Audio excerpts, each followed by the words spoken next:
You ask Tiger to solve. This deals with linear equations with one unknown.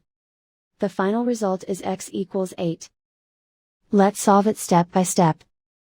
Simplify the expression. Group like terms.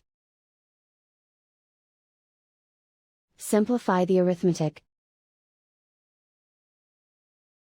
Combine like terms.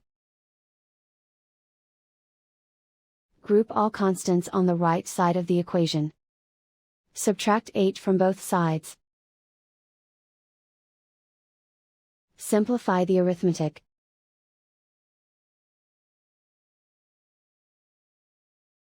Convert the x into a positive number. Multiply both sides by -1. Remove the ones. Simplify the arithmetic.